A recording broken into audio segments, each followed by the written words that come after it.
Pada tanggal 24 Februari 2010, wanita ini dibunuh oleh orka yang telah ia latih selama 15 tahun.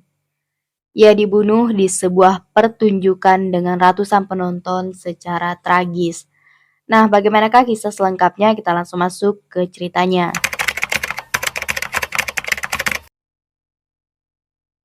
Wanita ini bernama Dawn Benchu. Ia lahir pada April 1969. Ia merupakan seorang pelatih hewan asal Amerika di sebuah SeaWorld. Ia juga merupakan anak terakhir dari 6 bersaudara. Orang tuanya bernama Marianne dan Charles Loperday. Semasa kecil, Dawn Benchu sangat menyayangi hewan. Dia juga aktif untuk mengikuti kegiatan pecinta hewan. Sampai pada suatu hari, Dawn Benchu yang masih kecil pergi berlibur ke Orlando. Dan pada saat itulah ia bertekad menjadi pelatih shemu. Ia juga mengejar mimpi dengan penuh semangat hingga akhirnya ia bisa mengejar mimpi menjadi pelatih profesional.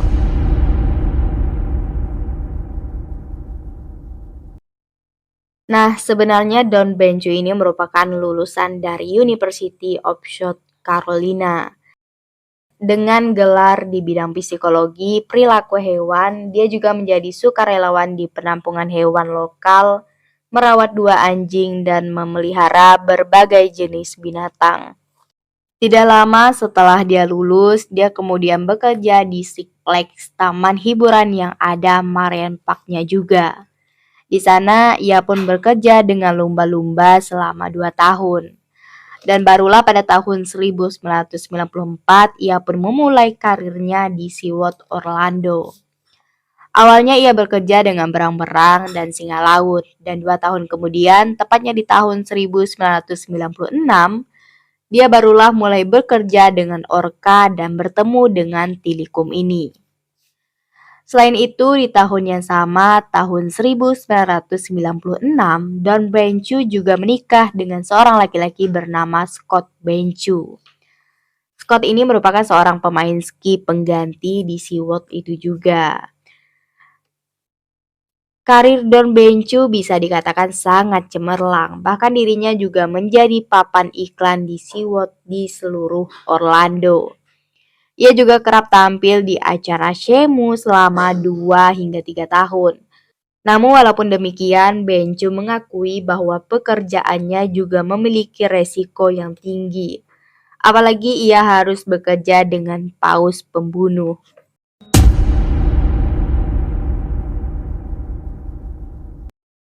Nah, jadi Tilikum ini adalah orka yang membunuh Dawn Benchu nanti. Di mana si Tilikum ini pertama kali di-capture pada tahun 1983.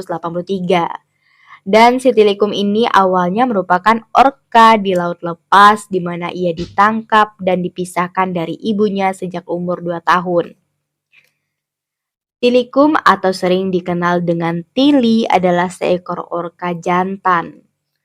Setelah ditangkap, Tilikum tinggal di kebun binatang di Islandia Selatan selama sekitar 1 tahun. Dan barulah pada tahun 1992, Tilikum pun dipindahkan ke SeaWorld Orlando dan bertemu dengan si Dawn Benchu ini. Di sana Tilikum pun dirawat dan dilatih. Melatih Tilikum juga tidak mudah dan perlu hal yang ketat termasuk hal makanan. Tilikum ini harus berpuasa untuk mengikuti prosedur latihan. Selain itu, dia juga harus menahan serangan dari 2 ekor orka betina dewasa. Dan sebelum pembunuhan Dawn Benchu ini terjadi, ternyata Tilikum pernah membunuh 2 pelatih sebelumnya. Namanya adalah Katie Bryan. Dia dibunuh pada tanggal 20 Februari 1991 sebelum Tilikum berada di SeaWorld Orlando. Ia kemudian ditarik ke dasar kolam hingga akhirnya meninggal dunia. Nah, penyerangan kedua itu pun dilakukan kepada Daniel pada Juli 1999. Daniel merupakan pengunjung berusia 27 tahun yang ditemukan tewas di tangki Tilikum. Dan di sekujur tubuhnya juga terdapat berbagai luka gigitan, tetapi tidak bisa dipastikan apakah itu gigitan Tilikum sebelum atau sesudah kematiannya. Dan meskipun ada lebih dari satu kasus pembunuhan yang dilakukan oleh Tilikum ini, Siwot Orlando seakan-akan menutupi kasus yang telah terjadi.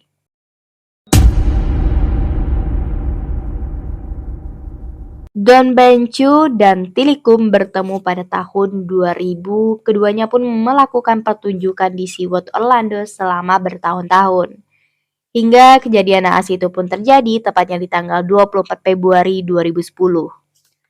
Seperti biasa, Siwot melakukan pertunjukan bertema Dain Wachemu, di mana Bencu yang merupakan pelatih dari Tilikum ini atau orka terbesar di Siwot Orlando. Dalam suasana ini, para tamu makan di restoran terbuka sambil menonton pertunjukan di tepi kolam renang. Saat orka tampil dan diberi makan, hingga menjelang akhir pertunjukan, Bencus seperti biasa naruh tangannya di atas kepala Tilikum ini. Yang tanpa disangka-sangka, hal tersebut membuat Tilikum menarik tangannya dan rambut Don Bencu ke dasar kolam. Gara-gara itu situasi menjadi sangat panik dan ada juga beberapa penonton yang mengcapture kejadian tersebut. Petugas lainnya pun berusaha untuk mengalihkan perhatian Tilikum dengan cara memberi makanan, tetapi semua itu hanya sia-sia. Mereka akhirnya mengarahkan Tilikum ke kolam medis yang lebih kecil. Yang setelah hampir 45 menit, Tilikum akhirnya melepaskan Don Bencu. Akibat kejadian itu mengakibatkan Bencu mengalami luka yang sangat parah. Sumsum tulang belakang putus, patah tulang rahang, patah tulang rusuk, patah tulang belakang leher, dan bahkan kulit kepalanya yang terputus sepenuhnya. Akhirnya tepat pada tanggal 24 Februari 2010, Don Bencu meninggal di usia ke-40 tahun oleh Tilikum, orka yang telah ia latih selama hampir 15 tahun. Akhirnya setelah kematian dari Don Bencu, pihak Siwot melarang pelatih berada di air dengan orka manapun. Orka yang berada di situ semuanya diisolasi. Kemudian untuk hukuman untuk Siwot itu sendiri, mereka dikenakan denda sebesar $75.000 atau kalau dirupiahkan sebesar 1,1 miliar rupiah. Siwot Orlando dikenakan denda atas 3 pelanggaran keselamatan. Satu di antaranya terkait langsung dengan kematian Don Bencu. Kematian Don Bencu banyak menarik perhatian banyak orang. Banyak orang yang simpati terhadap orka yang berada di penangkaran seperti Tilikum. Mereka menganggap orka tersebut mengalami depresi dan stres akibat berada di ruangan yang sangat sempit, yang seharusnya mereka berada di laut lepas namun harus tinggal di sebuah penangkaran. Kisah tersebut juga dibikin sebuah dokumenter pada tahun 2013 yang berjudul Black Peace. Isinya berfokus pada kematian Don Bencu dan juga kenyataan pahit yang diterima oleh orka ketika harus dipisahkan dari keluarga dan berada di sebuah penangkaran yang sempit. Nah, begitulah sisi kelam dari Tilikum, paus pembunuh yang ditakuti oleh banyak orang. Nah, sekian dari video ini. Semoga kita dapat mengambil pembelajaran dari kisah ini dan sampai jumpa di video selanjutnya.